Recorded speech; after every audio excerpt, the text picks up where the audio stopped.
అందరికీ నమస్కారం. ఈ కూటమి ప్రభుత్వం ఏర్పాటైన తర్వాత 60% పైగా మహిళలందరూ కూడా ఎంతో నిరుత్సాహానికి గురవుతూ ఈ ప్రభుత్వాన్ని ఎందుకు ఎంచుకున్నామా అనేసి వాళ్ళు నిరసన వ్యక్తం చేస్తున్నారు. ఎందుకంటే గత ప్రభుత్వంలోని జగన్మోహన్ రెడ్డి గారు ప్రతి ఒక్క డ్వాక్రా మహిళకి ప్రతి సంవత్సరం 18,750 రూపాయలు వాళ్ళ అకౌంట్లో జమ చేయడం జరిగింది.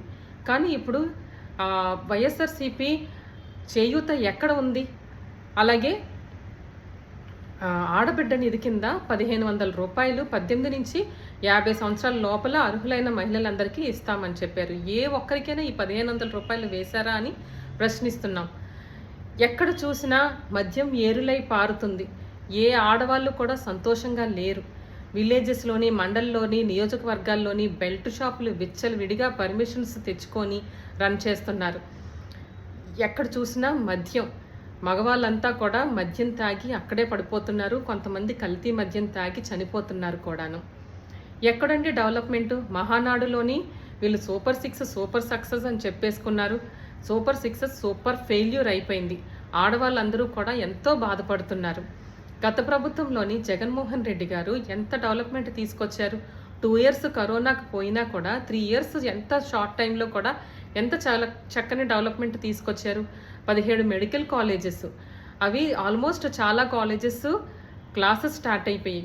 కానీ ఇప్పుడు అవి ప్రైవేట్ వ్యక్తుల చేతుల్లో పెట్టి విద్యార్థులకి ఎంతో అన్యాయం చేస్తున్నారు.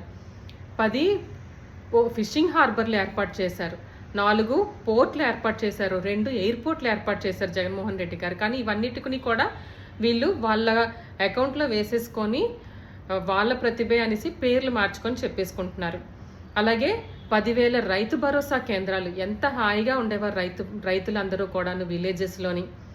అలాగే దిశ యాప్ ద్వారా 1,24,00,000 మంది దాన్ని డౌన్లోడ్ చేసుకొని ఎంతో ధైర్యంగా ఉండేవారు. కానీ ఇప్పుడు ఏ శక్తి యాప్ లేదు. ఆడపిల్లల మీద అఘాయిత్యాలు, అత్యాచారాలు.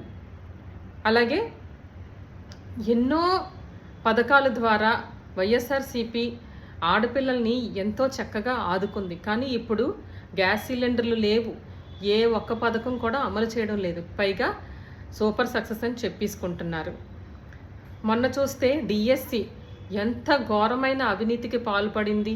ఈ డిఎస్సి రిజల్ట్స్లోని టగ్ ఆఫ్ వార్ అంట, స్పోర్ట్స్ కోటాలోని టెన్నిస్ బాల్తోని క్రికెట్ ఆడడం అంట, అలాగే కొత్తగా పేకాట, రకరకాల స్పోర్ట్స్, ఎందుకు పనికిరాని స్పోర్ట్స్ కోటాలోని 400కు పైగా క్యాండిడేట్స్కి ఉద్యోగాలు రావడానికి అర్హులయ్యారనేసి చెప్తున్నారు. ఎంత ఘోరమైన అవినీతికి పాల్పడుతున్నారండి ఈ డిఎస్సి ద్వారాను. ప్రజలందరూ కూడా పూర్తిగా వ్యతిరేకంగా ఉన్నారనేసి ఈ ప్రభుత్వం గురించి తెలియజేసుకుంటున్నాను.